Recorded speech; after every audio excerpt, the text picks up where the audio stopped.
할렐루야. 우리 시간 하나님 말씀을 듣는 시간을 갖도록 하겠습니다. 오늘 저희가 함께 나눌 말씀은 고린도전서 15장이 되겠습니다. 고린도전서 15장 1절부터 4절까지 말씀을 같이 나누겠습니다. 신약성경 281페이지 정도 될 겁니다. 신약성경 281페이지에 있는 고린도전서 15장 1절부터 4절 말씀을 같이 보도록 하겠습니다. 고린도전서 15장 1절로 4절 말씀입니다. 제가 여러분에게 읽어드리도록 하겠습니다. 형제들아, 내가 너희에게 전한 복음을 너희에게 알게 하노니 이는 너희가 받은 것이요 또 그 가운데 선 것이라. 너희가 만일 내가 전한 그 말을 굳게 지키고 헛되이 믿지 아니하였으면 그로 말미암아 구원을 받으리라. 내가 받은 것을 먼저 너희에게 전하였노니 이는 성경대로 그리스도께서 우리 죄를 위하여 죽으시고 장사 지낸 바 되셨다가 성경대로 사흘 만에 다시 살아나사. 저는 오늘 귀한 말씀을 통해서 부활을 제대로 알자, 부활을 제대로 알자라고 하는 제목으로 여러분과 함께 말씀을 나누겠습니다. 우리 기도하고 시작합니다. 아버지 하나님, 이 시간 저희들은 주의 귀한 말씀을 통해서 부활의 제대로 된 의미를 알기를 원합니다. 항상 말씀을 통해서 우리에게 말씀하신 아버지 하나님, 이 시간 주의 성령께서 우리 가운데 함께하사 말씀을 통해서 우리를 만나주시고 말씀을 통해서 주님의 진정한 아버지 부활의 의미를 깨닫도록 주여 은혜를 베풀어 주시옵소서. 귀한 시간 주의 성령께서 함께하여 주시길 원하옵고 예수님의 이름으로 기도드렸습니다. 아멘. 할렐루야. 우리 주님께서 죽은 지 3일 만에 다시 부활하셨습니다. 해피 이스터. 저는 오늘 부활절 이렇게 특별 예배를 맞이하여 미국에서 있었던 그리고 한국에 있었던 각각 실화 한 가지씩을 이야기를 드리려고 합니다. 미국에 한 부모가 있었는데요. 자기 아들이 중국을 여행을 했는데 갑자기 실종 소식을 듣게 됩니다. 그 실종 소식을 들은 지 18년이 지났습니다. 18년이 지난 해가 2018년도였는데요. 18년이 지난 어느 날 한 소식을 듣게 되는데 뭐냐면은 자기 아들이 죽은 줄만 알고 있었던데 그 아들이 김정은 그리고 그의 동생 김여정에게 영어를 가르치는 교사로 있다라고 하는 소식을 듣게 됩니다. 또 더 자세히 알아봤더니 거기에서 북한 여성과 결혼을 해서 자식도 낳아서 있었다는 이야기를 듣게 된 거예요.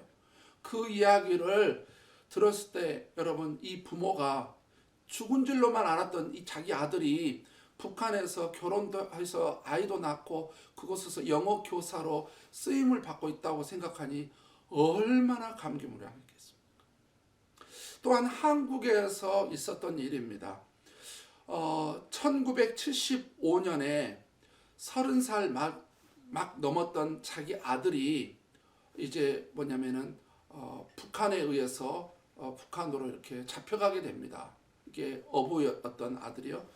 그래서 아들이 이제 나올까 저제 나올까라고 기다렸는데 20년이 돼도 돌아오지를 않는 겁니다. 그래서 20년이 지났을 때는 이 어머니가 이제 우리 아들은 북한에서 죽었나 보다. 왜냐면 아무 소식도 없고 또 다른 사람들도 같이 잡혀간 사람 돌아오거나 소식 자체는 모르기 때문에 죽은 줄만 알고 20년이 지났을 때는 아들을 위해서 제사까지 드리고 있었습니다. 그러던 30년이 됐을 때 아들이 살아서 어머니하고 돌아옵니다. 여러분 한번 생각을 해보세요.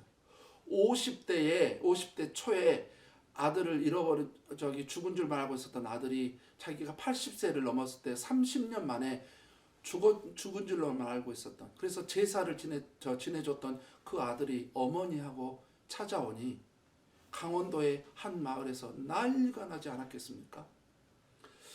죽은 줄로만 알았던 이 아들들이 이렇게 살아왔을 때 얼마나 그 감격스러운 일이었겠습니까?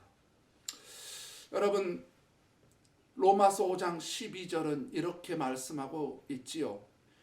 이러므로 한 사람으로 말미암아 죄가 세상에 들어오고 죄로 말미암아 사망이 왔나니 이와 같이 모든 사람이 죄를 지었으므로 사망이 모든 사람에게 이르렀느니라. 이 말씀을 우리가 가지고 소크라테스의 3단 논법을 한번 정리해보면 이와 같은 거죠. A가 B고 B가 C면 A는 C다. 모든 사람이 죄를 지었다.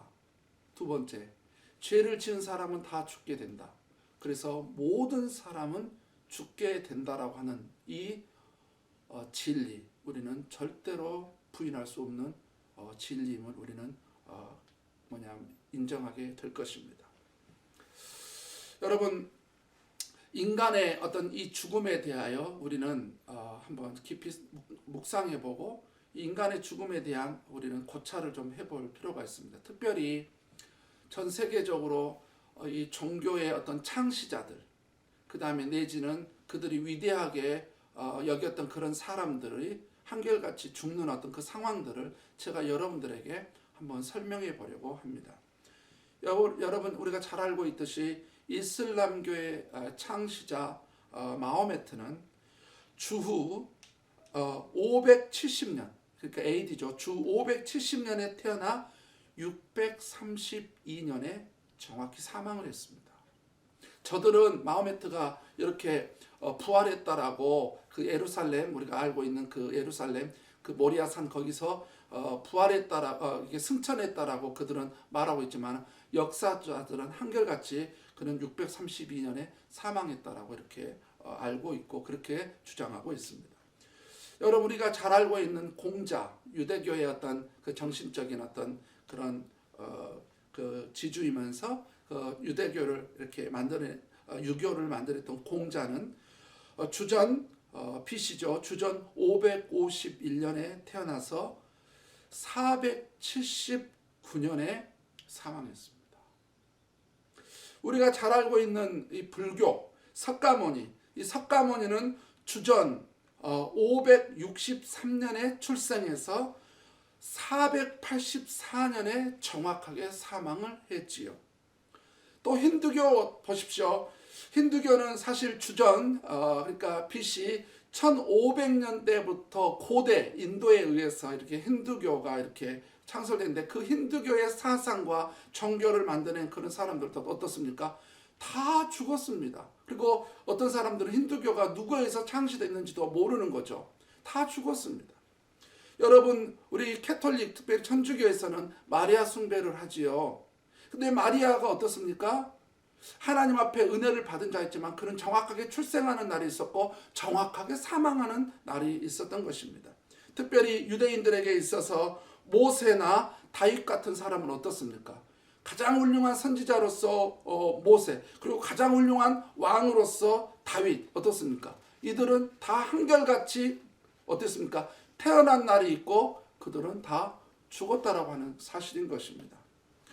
그런데 유일무이한 사건이 있습니다. 왜냐하면 제가 앞에서 언급한 이 사람들 있잖아요. 다 출생했고 죽었고 그 다음에 제가 처음에 예화를 드렸던 사람들은 죽은 줄만 알았던 사람들, 아들들이 살아나는 어떤 이런 사건이지만 여러분, 성경에 정확하게 죽었다가 돌아가셨다가 3일 만에 다시 살아나셔서 영원히 살아계시고 지금도 영원히 존재하고 계시는 이 유일무이한 사건이면서 그분이 계시는데 바로 우리 주 예수 그리스도. 그분은 죽었다가 죽은지만 그리고 죽은 줄로만 알았던 분이 아니라 정확하게 죽었다가 여러분 3일 만에 다시 살아나신 우리 하나님이시자 우리 주님이십니다. 여러분, 그런데 예수님께서 왜 부활하셨는지에 대해서 여러분 한번 깊이 생각해 본 적 있습니까? 예수님이 왜 부활하셨는가? 도대체 부활하시는 그 이유, 본질적인 이유, 부활하신 핵심적인 이유가 무엇인지에 대해서 여러분 생각해 보신 적이 있나요? 저는 오늘 여러분에게 그 사실을 여러분에게 알려드리고 싶습니다. 특별히 오늘 본문에 이 고린도전서 15장이 이렇게 쓰여지게 되는, 사도 바울에서 쓰여지게 된 그 이유가 있습니다. 동기가 있죠. 배경이 있습니다. 우리 한번 12절을 볼까요? 고린도전서 15장 12절을 보면 이런 말씀이 있습니다. 제가 읽어드릴게요. 그리스도께서 죽은 자 가운데서 다시 살아나셨다 전파되었거늘 너희 중에서 어떤 사람들은 어찌하여 죽은 자 가운데서 부활이 없다 하느냐라고 이렇게 말씀이 되어져 있는 것을 보게 됩니다. 고린도 교회, 우리가 잘 알고 있는 사도 바울에 의해서 세워진 이 고린도 교회, 처음에는 그들이 예수 그리스도의 십자가의 대속의 은혜와 부활의 능력을 믿었어요. 믿고 구원을 받았죠. 그래서 처음에는 그 믿었는데 이들이 점점 세월이 지나고 시간이 지나면서 이들 중에 어떤 사람들이 예수 그리스도께서 십자가에 돌아가셨다? 그것을 믿겠다는 거예요. 왜냐하면 본 사람도 있고 또 증인들도 있고 그렇게 전해왔으니까. 예수님이 십자가에 죽으셨다는 것을 알겠는데 예수님이 죽은 지 3일 만에, 돌아가신 지 4일 만에 부활하셨다고? 이것을 의심하는 사람들이 생기기 시작한 겁니다. 그리고 바울 이후에 새로 고린도 교회에 들어온 사람들 중에 이런 사람들이 있는 거예요. 아이고, 예수님이 어떻게 부활하셔? 사람이 어떻게 죽었다가 3일 만에 살아나? 그런 일은 있을 수가 없어라고 고린도 교회 안에 바로 예수 그리스도의 부활에 대하여 부정하는 사람들이 서서히 일어나게 됐던 것입니다. 그래서 사도 바울이 고린도 교회에 편지를 쓰게 된 게 뭐냐면은 이단적인 요소라든지, 그 다음에 파별 문제라든지, 그 다음에 우상 숭배라든지, 또 은사 문제라든지 여러 가지 문제를 위해서 고린도 교회를 위해서 편지를, 고린도전서를 쓴 것만이 아니라 뭐냐면 이 예수 그리스도께서 부활하지 않으셨다. 어떻게 예수님이 부활하시냐라고 예수님의 부활을 부인했던 사람들이 있었기 때문에 고린도 이 전서를 쓰게 된 것이지요. 특별히 우리는 1, 2절 말씀을 절대로 놓쳐서는 안 됩니다. 자, 제가 1, 2절 말씀을 다시 한번 읽어볼게요. 형제들아, 내가 너희에게 전한 복음을 너희에게 알게 하노니 이는 너희가 받은 것이요 또 그 가운데 선 것이라. 너희가 만일 내가 전한 그 말을 굳게 지키고 헛되지 믿지 아니하였으면 그로 말미암아 구원을 받으리라. 자, 여기서 보면 구원의 핵심, 구원을 받게 될 것이다. 구원을 얻게 될 것이나 이 구원의 핵심 복음이 뭡니까? 바로 3절 4절이라는 거죠. 예수 그리스도께서 십자가에서 죽으셨고 성경대로, 그 다음에 성경대로 죽은 지 3일 만에 부활하셨다. 바로 이것이 뭐라고요? 이것이 복음이고, 이 복음이 바로 구원을 주는 핵심 진리가 된다라고 해서 1절 2절에 바로 이 복음, 사도 바울이 전했던 이 복음, 예수 그리스도 십자가의 죽음과 그 다음에 부활하심에 대해서 이 복음을 전했고, 이 복음에 대하여 너희들은 흔들리지 않고 이것을 견고히 믿었으면 너희는 분명히 구원을 얻게 될 것이다 라고 하면서 바로 이 복음의 이 진리가 예수 그리스도 십자가의 죽음과 이 부활의 사건이었음을 분명하게 사도 바울이 전하고 있는 것입니다. 그래서 오늘 저는 오늘 본문 말씀을 통해서 우리가 한번 오늘 3절 4절에서 성경대로라고 하는 이 부분, 성경대로 우리 주님 예수님께서 죽으시고 부활하셨다라고 하는 성경대로라고 하는 이 의미와, 그 다음에 예수님께서 부활하셔야 되고 하실 수밖에 없는 성경적인 여러 이유가 있는데 그 중에 가장 본질적이고 핵심적인 이유가 무엇이었는지, 왜 예수님은 부활하셔야 했는지에 대한 그 부분을 오늘 부활절을 맞이하여 여러분에게 말씀을 나누려고 하는 것입니다. 자, 성경대로의 의미와 예수님의 부활의 진정한 의미, 본질적 의미로서 우리 첫 번째 성경대로라고 하는 그 의미를 한번 살펴보려고 합니다. 성경대로라고 하는 의미. 자, 제가 여러분에게 말씀을 다시 한번 읽어드립니다. 자, 3절 4절 제가 여러분에게 다시 한번 읽어드리겠는데요. 내가 받은 것을 먼저 너희에게 전하였노니 이는 성경대로 그리스도께서 우리 죄를 위하여 죽으시고 장사 지낸 바 되셨다가 성경대로 사흘 만에 다시 살아나사. 이 성경대로라고 하는 이 말에 여러분 주목해 주세요. 영어로는 이 부분이 어떻게 되어 있겠어요? According to the scriptures 이렇게 되어 있어요. According to the scriptures. 왜 사도 바울은 예수님의 부활을 의심하는 고린도 성도들에게 이 말을 사용하고 있을까요? 성경대로. 우리는 성경대로라고 하는 말을 쉽게 넘어가 버리면 안 됩니다. 그냥 성경대로 되어졌나 보다, 이렇게 이것을 쉽게 넘어갈 문제가 아니라, 우리가 이 말을 잘 이해하기 위해서는 이 말의 시간적 의미를 한번 고찰해 볼 필요가 있어요. 이 말씀이, 이 성경대로 according to the scriptures라고 하는 이 말이 과거, 현재, 미래적으로, 이게 시간적으로 어떤 의미를 가지고 있는지, 이 말에 대하여 깊은 성경적인 우리가 이해를 해야 되는 것입니다.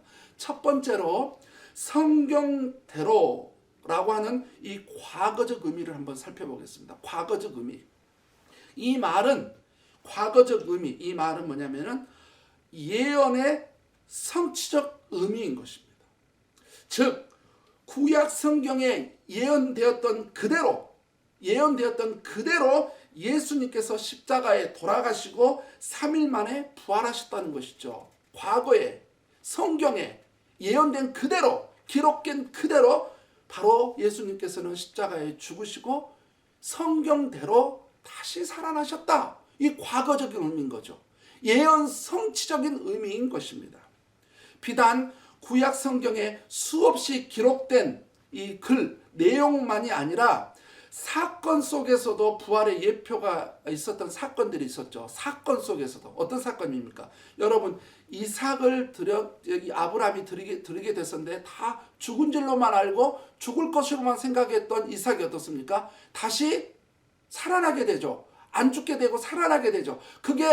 이게 아무 의미 없는 사건이 아니라 하나님께서는 바로 이 사건을 아주 수천 년 전부터 이것을 예표한 거예요. 왜냐하면 다 죽을 줄만 알았던 이삭이 죽지 않고 다시 살아나게 됐다라고 하는 것은 뭐냐면은 죽을 줄만 알았던, 또는 죽은 줄로 알았던 예수 그리스도께서 다시 살아나시게 된 이 예표적 사건이 바로 뭐냐면은 이삭의 이 사건, 아브라함이 이삭을 드렸던 이 사건에서부터 시작을 하거든요. 그뿐만 아니라 또 어떤 사건이 있습니까? 요나가 거기 뱃속에서 3일 동안 있다가 다시 나오게 된 이 사건. 그래서 예수님께서도 뭐냐면은 살아생전에 예수님의 부활에 대해서 설명할 때 뭐라 했습니까? 요나의 이 표적밖에는 이 부활에 대해서 내가 보인 표적이 없다라고 말할 정도로 이 요나가 거기 뱃속에서 3일 동안 있다가 다시 나오게 된 것도 다 뭐냐면 예수님의 이 부활 사건에 대한 예표적 사건이었다라고 하는 거예요. 그러니까 기록된 말씀만이 아니라 바로 이러한 여러 사건들이 뭘 의미하는 겁니까? 바로 언젠가 먼 훗날에 있을 예수님의 이 부활 사건. 그래서 성경대로라고 하는 이 말은 과거적인 의미로서는 바로 예언의 성취적인 의미를 내포하고 있다라고 하는 것을 우리는 기억해야 될 것입니다. 자, 그렇다면 두 번째로 성경대로의 현재적 의미는 뭘까요? 그럼 이 성경대로라고 하는 이 말이 도대체 현재를 살아가고 있는 우리에게, 그때 당시 그 고린도 교회 성도들에게 쓰여지고 있는 그때부터 또 우리의 지금에 이르기까지 이 현재적인 어떤 시간적인 의미는 어떤 의미를 가지고 있을까요?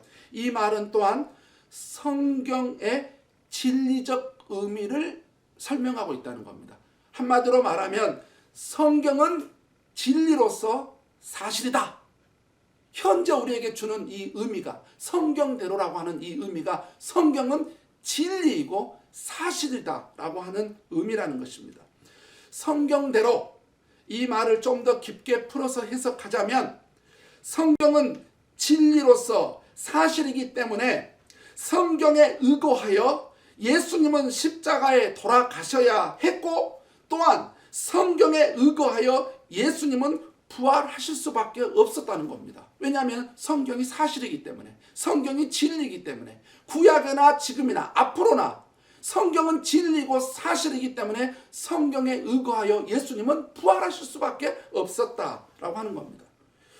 왜냐하면 성경은 진리로서 진리는 사실이기 때문에 그렇습니다.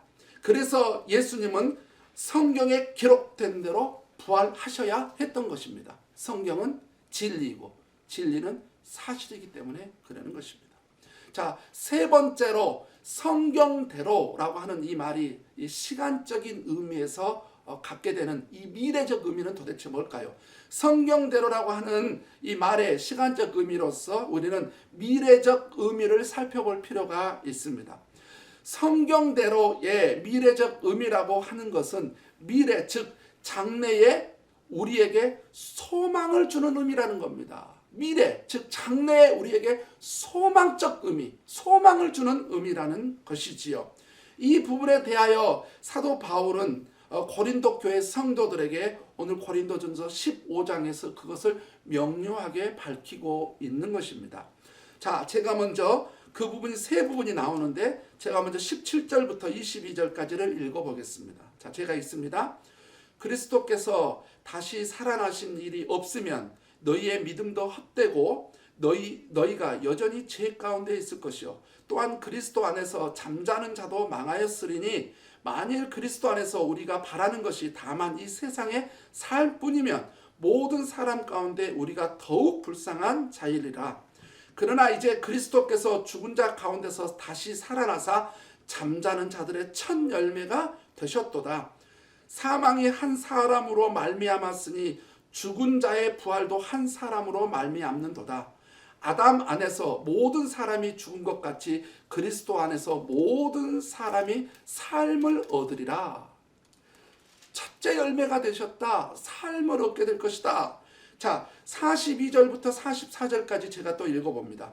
죽은 자의 부활도 그와 같으니 썩을 것으로 심고 썩지 아니할 것으로 다시 살아나며 욕된 것으로 심고 영광스러운 것으로 다시 살아나며 약한 것으로 심고 강한 것으로 다시 살아나며 육의 몸으로 심고 신령한 몸으로 다시 살아나나니 육의 몸이 있은즉 또 영의 몸도 있느니라. 이런 말씀이 있죠.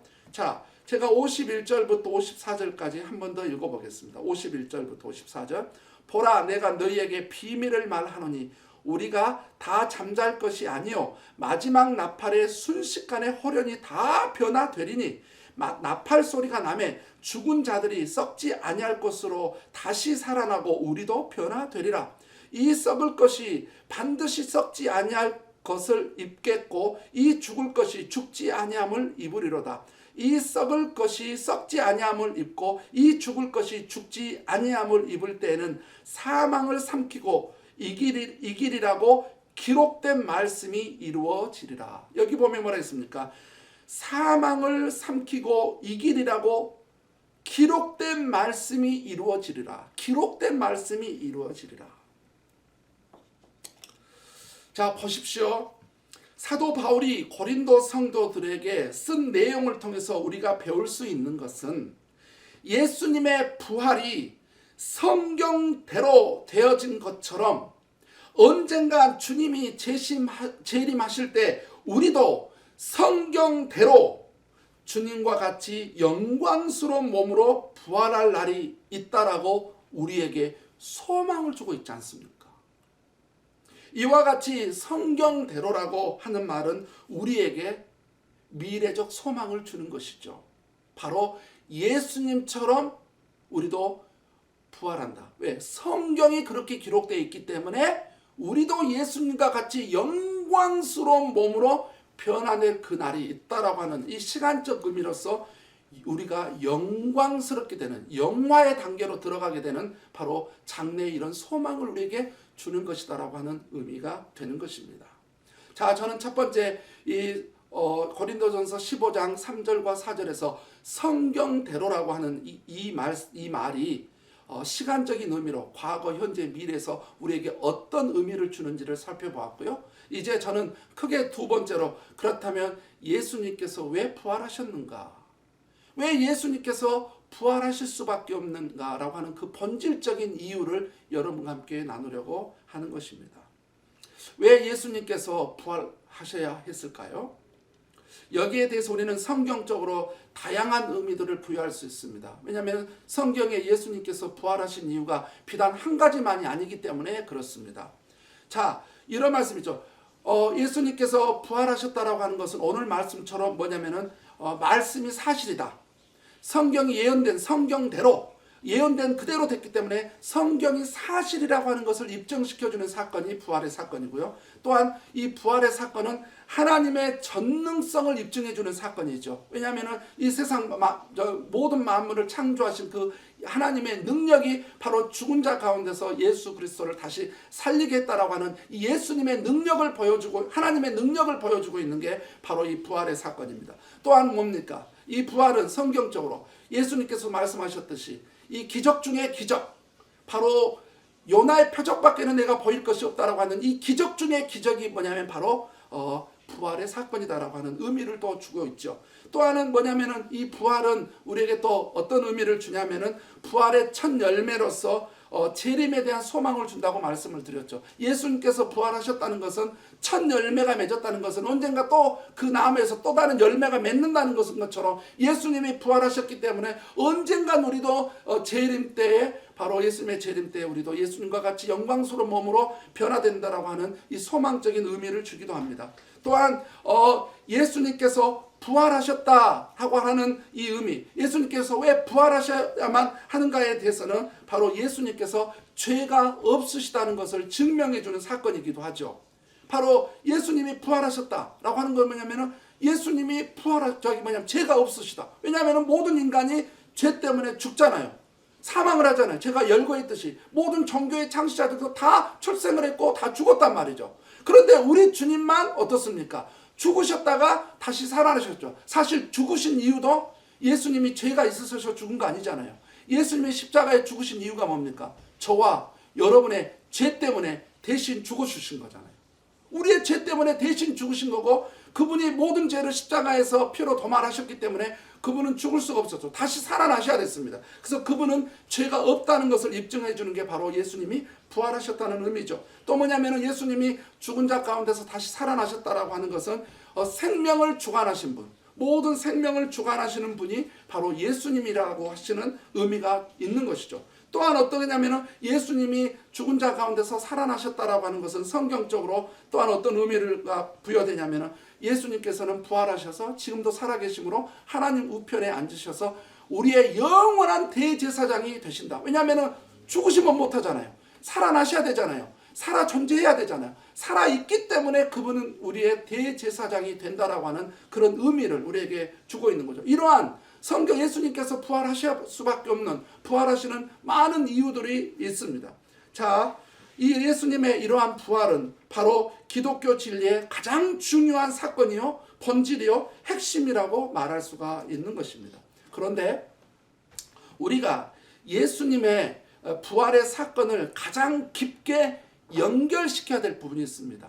자, 이런 앞에서 제가 말씀드린 이런 것도 굉장히 우리의 예수님의 부활에 중요한 의미들을 주지만 우리가 예수님의 이 부활 사건을 가장 깊게 연결시켜 커넥팅해야 될 부분이 뭐냐면은 구원의 문제와 주제권의 문제를 우리는 가장 깊게 연관시켜야 될 것입니다. 왜냐하면 어쩌면 제가 성경을 연구하고 보면 볼수록 예수님의 이 부활 사건이 바로 이 구원의 문제와 주도권의 문제하고 가장 깊이 연결되어 있고 가장 본질적이고 핵심적인 내용이기 때문에 그러는 것입니다. 먼저 이 부활과 구원의 문제를 살펴보겠습니다. 우리 다 함께 고린도전서 15장 1, 2절 말씀을 읽어볼까요? 다시 한번 여러분에게 제가 읽어드립니다. 고린도전서 15장 1, 2절 말씀. 형제들아, 내가 너희에게 전한 복음을 너희에게 알게 하노니 이는 너희가 받은 것이요 또 그 가운데 선 것이라. 너희가 만일 내가 전한 그 말을 굳게 지키고 헛되이 믿지 아니하였으면 그로 말미암아 구원을 받으리라. 이렇게 기록되어 있지요. 바울은 이 말씀에서 이렇게 정리를 하고 있는 겁니다. 우리가 구원을 받을 수 있는 것은 복음 때문이고 이 복음이 바로 3절과 4절에서 말한 대로 예수님이 나의 죄를 위해 죽으시고 나를 의롭다 하기 위해서 부활하셨다는 것을 말하고 있습니다. 그래서 우리는 복음 즉 예수님의 십자가의 보혈의 대속의 은혜와 부활의 역사적 사실을 믿을 때만이 하나님으로부터 구원의 선물을 받게 된다라고 하는 사실을 우리는 기억해야 될 것입니다. 자, 예수님의 이 부활이 과연 우리의 구원의 문제하고 얼마나 깊이 연관되어 있는지 다른 성경에서도 이야기를 하고 있습니다. 제가 여러분들에게 베드로전서 1장 3절 말씀을 한번 읽어보겠습니다. 베드로는 뭐라고 말하고 있는지 볼까요? 베드로전서 1장 3절 말씀. 우리 주 예수 그리스도의 아버지 하나님을 찬송하리로다. 그의 많으신 긍휼대로 예수 그리스도를 죽은 자 가운데서 부활하게 하심으로 말미암아 우리를 거듭나게 하사 산 소망이 있게 하시며, 이렇게 돼 있어요. 바로 베드로도 그렇게 증언하고 있는 겁니다. 예수 그리스도를 부활시킴으로써, 바로 다시 살아나게 하심으로써 우리를 거듭나겠다, 구원받겠다라고 이야기를 하고 있지요. 제가 여러분에게 성경의 말씀으로 읽어드렸던 로마서 10장 90절 말씀, 로마서 10장 90절 말씀에서도 사도 바울은 여기서도 또 그런 이 부활의 사건과 구원의 문제에 대해서 정확하게 이야기하고 있지요. 내가 만일 내 입으로 예수를 주로 신하며 또 하나님께서 그를 죽은 자 가운데서 살리신 것을 내 마음에 믿으면 구원을 받으리라. 사람이 마음으로 믿어 의에 이르고 입으로 시인하여 구원에 이르느니라. 이렇게 돼 있어요. 보세요. 여기서도 예수 그리스도의 부활을 믿어야만이 구원을 받을 수 있다라고 이렇게 돼 있죠. 자, 뿐만 아닙니다. 사도 바울은 로마서 4장 25절에서도 이렇게 말하고 있습니다. 4장 25절. 제가 여러분에게 읽어드릴게요. 보세요. 예수는 우리가 범죄한 것 때문에 내줌이 되고 또한 우리를 의롭다 하시기 위하여 살아나셨느니라. 우리를 의롭다 하기 위해서, 우리가 하나님 앞에 의로운 사람이 되게 하기 위해서 예수님은 부활하셔야만 하셨다라고 하는 것이죠. 자, 우리가 또 너무나 잘 알고 있는 사도행전 17장 31절에서도 누가는 이렇게 말하고 있죠. 누가. 자, 이는 정하신 사람으로 하여금 천하를 공의로 심판하신 날을 작정하시고 이에 그를 죽은 자 가운데서 다시 살리신 것으로 모든 사람에게 믿을 만한 증거를 주셨음이니라. 하나님께서 예수 그리스도를 죽은 자 가운데서 바로 죽은 지 3일 만에 다시 부활시킴으로써 모든 사람들이 믿을 수밖에 없는 객관적인 증거로서 바로 예수 그리스도를 부활하게 하셨다. 바로 모든 사람이 믿을 수 있도록. 그래서 예수님을 믿고 구원을 받을 수 있도록. 그래서 이 부활은 이 구원의 문제와 뗄래야 뗄 수 없는 사건이 되는 것입니다. 자, 이상의 말씀들을 통해 볼 때 분명한 사실과 진리가 있습니다. 그것은 예수님께서 십자가에서 피로 나의 모든 죄를 용서하시고 죽은 지 3일 만에 다시 살아나신 사실을 믿지 않고서는, 이 사실을 믿지 않고서는 절대로 죄인이 죄 용서를 받아 구원을 받을 수 없다는 것입니다. 그래서 예수 그리스도를 믿고 구원받는다라고 하는 것은 정확하게 두 가지입니다. 어떤 것을 믿어야 될까요? 예수님께서 십자가에서 피로 내 죄를 용서해 주시고 죽은 지 3일 만에 부활하셨다는 이 사실을 믿지 아니하고는 절대로 이 구원이 있을 수가 없기 때문에 바로 예수님의 이 부활은 바로 구원의 문제와 아주 가장 깊이 연관되어 있다라고 해도 과언이 아닐 것입니다. 그래서 예수님의 부활은 우리 기독교의 가장 중요한 진리이고 더 나아가 구원의 복음에 있어서 절대로 빠질 수 없는 핵심 진리라고 하는 사실을 우리는 다 기억하고 인정해야 될 것입니다. 이제 저는 우리가 왜 예수님이 부활하셨는지에 대하여 두 번째로 이 주제권, 로드십과 관련해서 한번 살펴보도록 하겠습니다. 왜 예수님이 부활하셨느냐? 여러 가지 이유가 있는데 가장 본질적인 이유가 구원의 문제와 주조건의 문제하고 우리는 연결시켜 봐야 된다고 했지요. 자, 먼저 제가 여러분에게 말씀 두 군데를 읽어드리도록 하겠습니다. 로마서 14장 9절 말씀을 여러분에게 읽어드리도록 하겠습니다. 자, 이 말씀을 여러분 잘 한번 묵상해보고 들어보시기 바랍니다. 로마서 14장 9절 말씀. 이를 위하여 그리스도께서 죽었다가 다시 살아나셨으니 곧 죽은 자와 산 자의 주가 되려 하심이라. 로드, 주가 되려 하심이라. 예수님께서 십자가에 죽으셨다가 다시 살아나신 이유가 바로 우리의 주님이 되고 싶었다. 우리의 주님이 되기 위해서 그러셨다라고 이야기를 하고 있죠. 제가 여러분에게 또 읽어드린 말씀을 하나 또 읽어드리겠는데 계속 너무 중요한 말씀이라 여러분에게 읽어드립니다. 로마서 10장 90절에도 내가 만일 내 입으로 예수를 주로 시인하며 또 하나님께서 그를 죽은 자 가운데서 살리신 것을 내 마음에 믿으면 구원을 받으리니 사람이 마음으로 믿어 의에 이르고 입으로 시인하여 구원에 이르느니라. 이렇게 말씀하고 있지 않습니까? 저는 이 말씀을 좀 더 깊게 이해하기 위해서 여러분에게 질문을 하나 하도록 하겠습니다. 여러분에게 질문을 하나 해보겠는데요. 자, 이겁니다. 예수님께서 우리를 죄에서 구원만 받게 하려고, 즉 죄를 용서받고 구원을 받아 하나님의 자녀가 됨으로써 천국만 보내주기 위해서 예수님이 십자가에 죽으셨고 부활하셨을까요?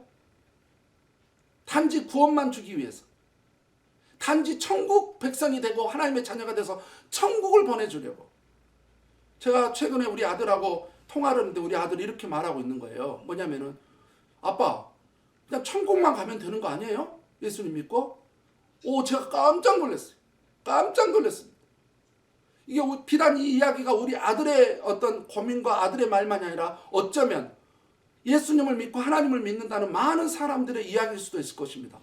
예수님 믿고 이제 천국 갈 수 있으니까, 그냥 천국 백성이 됐으니까, 구원받아 하나님의 자녀가 됐으니까, 과연 예수님께서 우리에게 죄 용서만 해주기 위해서, 천국만 보내주시기 위해서 예수님이 그 십자가의 고난을 받으시고 죽은 삶에 부활하셨을까요? 만약 여러분의 질문에, 제가 했던 여러분 이 질문에 여러분이 예스라고 했다면 예수님의 부활의 의미를 10% 정도밖에 이해를 못한 것이고 여러분의 점수는 10점일 것입니다. 그런데 만약에 여러분이 예수님이 우리를 천국만 보내주기 위해서, 죄 용서만 해주기 위해서 십자가에 죽으시고 부활하셨을까요? 라고 질문한 것에 대해서 여러분이 노라고 답변하셨으면 여러분은 100점이 될 것입니다. 노라고 답변하신 그 이유, 그리고 이게 성경적으로 맞다라고 하는 그 이유를 제가 한번 살펴보겠습니다. 왜 노라고 답변하는 것이 100점인지 알려드리겠습니다. 다시 말씀으로 돌아갑니다. 로마서 14장 9절에서 바울은 예수님께서 십자가에 죽으시고 다시 부활하신 이유가 뭐라고 말씀하고 있습니까? 단지 구원입니까? 아니지 않습니까?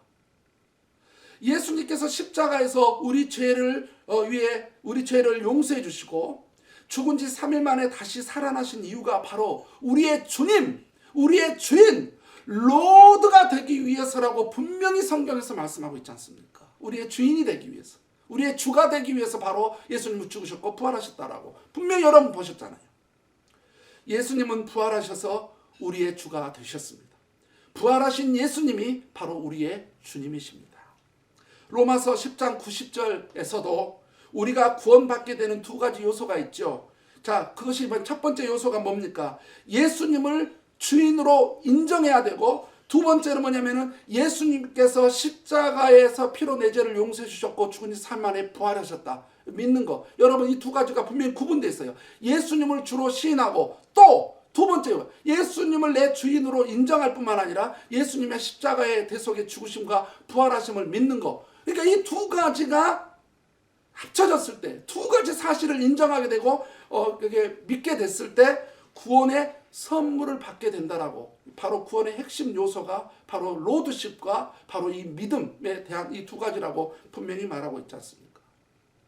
사랑하는 성도 여러분, 저는 우리가 예수님께서 왜 부활을 하셔야 했는지 그 의미들을 깊이 깨달아 가는 분들이 되시기를 주님의 이름으로 부탁드립니다.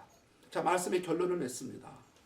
요한복음 1장 12절을 보면 이렇게 돼 있죠. 영접하는 자, 곧 그 이름을 믿는 자들에게는 하나님의 자녀가 되는 권세를 주셨으니. 이 말씀을 통해서 우리는 하나님의 자녀, 즉 구원을 받는 자들이 되려면 어떻게 해야 되는지를 알 수 있습니다. 믿는 것과 영접한다는 것은 도대체 무엇일까요? 어떤 의미일까요? 무엇을 믿고 도대체 무엇을 어떻게 영접해야 한다는 말일까요? 먼저 믿는다는 것은 두 가지를 말합니다. 믿는다는 것 두 가지. 첫 번째 믿는다는 것, 첫 번째는 뭐냐면은 예수님께서 십자가에서 피로 나의 모든 죄를 용서해 주셨다. 자, 믿는 것 첫 번째입니다. 두 번째 믿는 건 뭡니까? 예수님께서 죽으신 지 3일 만에 다시 살아나셨다. 부활하셨다. 그래서 예수님의 십자가의 대속의 은혜와 부활의 사건을 믿는 거죠. 이게 이제 우리가 하나님의 자녀가 되고 구원받았을 때 50%의 복음이 되는 겁니다. 50%예요. 그러면 나머지 이 50%가 뭘까요? 이 앞에 50%도 의심 없이 믿어야 되는데, 그럼 나머지 50%가 뭘까요? 바로 그것이 뭐냐면은 영접한다는 의미인 것입니다. 영접한다는 의미예요. 바로 로마서 10장 9절과 10절에서 예수님을 주로 신한다, 인정한다라고 하는 그 의미가 바로 여기에 있는 것이지요. 자, 영접한다는 것은 무엇일까요? 바로 무엇을 영접하고 어떻게 영접해야 하는 것일까요? 그것은 나의 죄를 위해서 십자가에 죽으시고 부활하신 예수님을 나의 주인으로 인정한다는 말입니다. 예수님을 영접한다는 말은 나의 죄를 위해서 십자가에 죽으시고 그 예수님을 나의 주인으로, 부활하신 예수님을 나의 주인으로 인정한다, 시인한다는 거예요. 바로 예수님이 내 인생의 주인이 되는 것이지요. 예수님이 내 인생의 주인이 된다고 하는 말은 좀 더 구체적인 의미로 이런 말입니다. 나의 인생을, 나의 삶을, 나의 모든 것을 예수님께 드린다라고 하는 의미가 바로 예수님을 내 주인으로 영접한다라고 하는 성경적인 의미가 되는 것입니다. 그래서 나의 삶의 목적과 나의 존재의 목적이 바로 예수님을 위해서 사는 것이라고 하는 사실이지요. 예수님은 우리의 구원자이시며 또한 우리의 주인이십니다. 사랑하는 성도 여러분, 다시 한번 주님의 이름으로 권면합니다. 여러분의 죄를 용서하시기 위해서 십자가에 달리신 예수님, 또한 죽은 지 3일 만에 다시 살아나신 예수님, 그 예수님을 여러분의 주인으로 받아들이시고 여러분의 삶을 주님께 온전히 드리시는 여러분이 되시기를 다시 한번 주님의 이름으로 부탁드립니다. 기도하겠습니다. 아버지 하나님, 감사합니다. 오늘 귀한 말씀을 통해서 아버지 하나님, 성경대로 예수님께서 죽으시고 부활하셨다라고 하는 그 의미와 예수님께서 부활하셔야 되고 부활하실 수밖에 없는 그 본질적이고 핵심적인 내용을 함께 살펴보았습니다. 주님, 이 말씀이 살아 역사해서 우리의 말씀이 되게 하시고 우리의 삶과 우리의 인생이 되게 하여 주옵소서. 우리의 신앙이 되게 하여 주옵소서. 예수님의 이름으로 기도드렸습니다. 아멘.